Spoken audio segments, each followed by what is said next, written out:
Classification of protein का जो first जो बेसिस है according to shape of molecular and molecular structure STR shortcut. Okay, तो molecular structure के बेसिस पे, शेप के बेसिस पे जो प्रोटीन्स है they are divided into to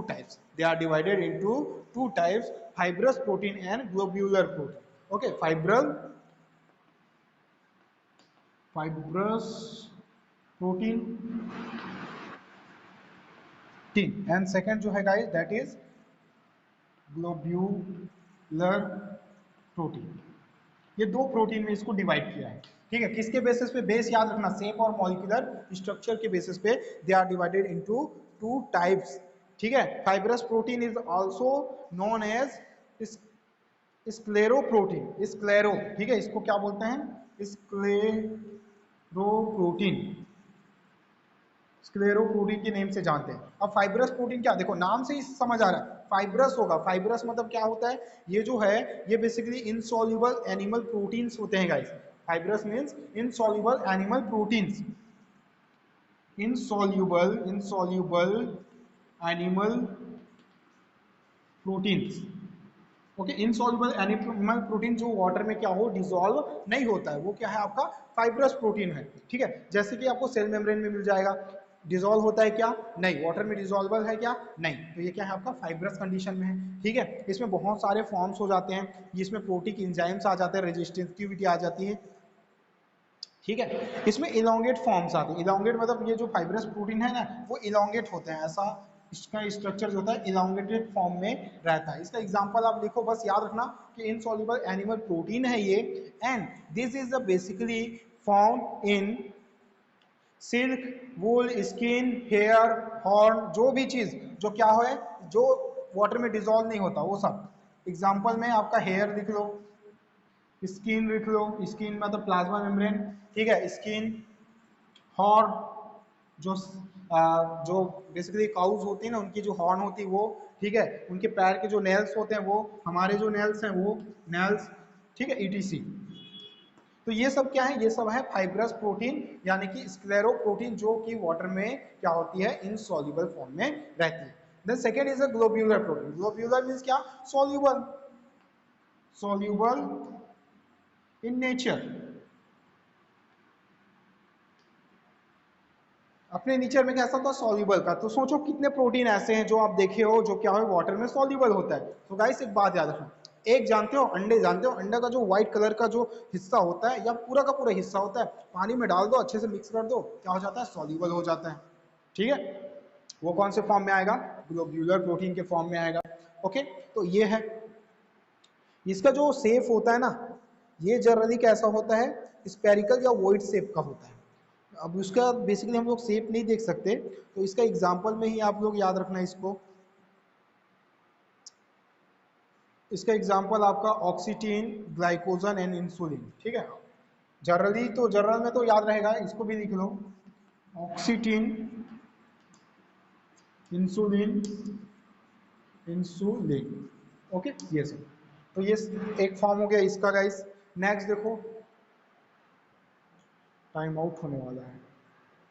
Okay, so there are the two types of classification according to the shape and molecular structure: fibrous protein and globular protein. The fibrous protein are insoluble in animal protein. This can't be dissolved in water. So the example is hair, skin, horn, nails, etc. And the second is a globular protein. This like a protein are soluble in water. Okay, so this is basically the example of oxytocin, insulin, etc. Okay, take a screenshot fast.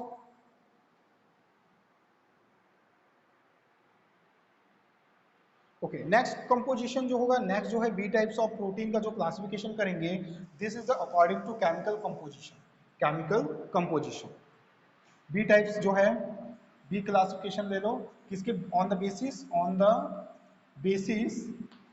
अच्छा, first का base क्या था? Shape and molecular structure. Second का base क्या है? Basis chemical composition, basis of chemical, okay, composition. Chemical composition. अब इनके basis पे ये जो प्रोटीन्स है बहुत सारे होते हैं, ठीक है। इसमें एक होता है सिंपल प्रोटीन, एक होता है कंजक्टेड प्रोटीन, एक होता है ड्राइव्ड प्रोटीन। ओके, तो फर्स्ट इज सिंपल प्रोटीन, ठीक है। सेकेंड जो है ये तो आपका समझ लो ये फर्स्ट है, तो सेकेंड जो होगा वो क्या होगा, simple protein, conjugated protein, and third is C is basically simple conjuncted and derived protein. Okay, three types of protein are classified according to the base on the basis of chemical structure. Okay, simple protein जो है वो amino acid के hydrolysis से बनता है, उनके basically addition से बनता है। सिर्फ एमाइनो एसिड के क्या है, एमाइनो एसिड का हाइड्रोलाइसिस, हाइड्रोलाइसिस लाइसिस। अब हाइड्रोलाइसिस होगा तो एक या दो ही या मोर देन क्या होगा, एक ही पॉलीपेप्टाइड चेन क्या होगा इसमें इन्वॉल्व होगा। तो एक ही पॉलीपेप्टाइड चेन के अकॉर्डिंग ये भी क्या होते हैं, बहुत सारे टाइप्स के होते हैं। According to a book this is the albumin globulin, ठीक है। चलो टाइप्स लिखते जाओ। First is albumin,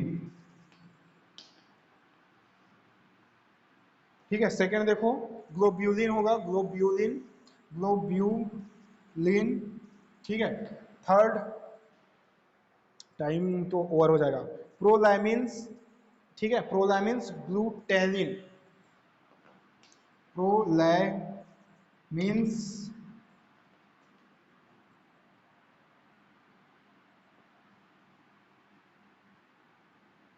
ग्लूटान। ओके, एक और है उसको देखेंगे। एल्ब्यूमिन जो होता है, देखो एल्ब्यूमिन जनरली, एल्ब्यूमिन नेम से समझ में आ रहा है कि ये अंडे में रहता है, एल्बम, ठीक है। एल्ब्यूमिन जो है ये जो है ये बेसिकली क्या होता है गाइस, सॉल्युबल इन वाटर है, यानी कि ये जो है सॉल्युबल इन वाटर है, सॉल्युबल है किसमें, वाटर में, सॉल्युबल इन वाटर है। एंड बेसिकली ये जो होता है हीट करने पे क्या हो सकता है, कोगुलेट हो सकता है, यानी जम जाता है। हीट करने पे क्या होता है, कोगुलेट या जम जाता है। कोगुलेट होना मतलब क्या है, देखो जो अंडे है, अंडे को आप बेसिकली तोड़ोगे और डालोगे वाटर में तो मिक्स हो जाता है, मतलब सॉल्युबल इन वाटर है। एंड उसी अंडे को अगर आप हीट करोगे तो क्या हो जाता है, जम के आपका बेसिकली एक फॉर्म बनता है ना, जिसको हम लोग खाते हैं। तो ये जो फॉर्म है, ये जो फॉर्म बन रहा है अंडे का, जो आफ्टर द हीट हो रहा है, तो उसको हम लोग क्या बोलते हैं, कॉगुलेशन होना, उसका कॉगुलेट होना। तो ये कॉगुलेट हो जाता है। कौन सा आपका प्रोटीन, एल्ब्यूमिन प्रोटीन। ओके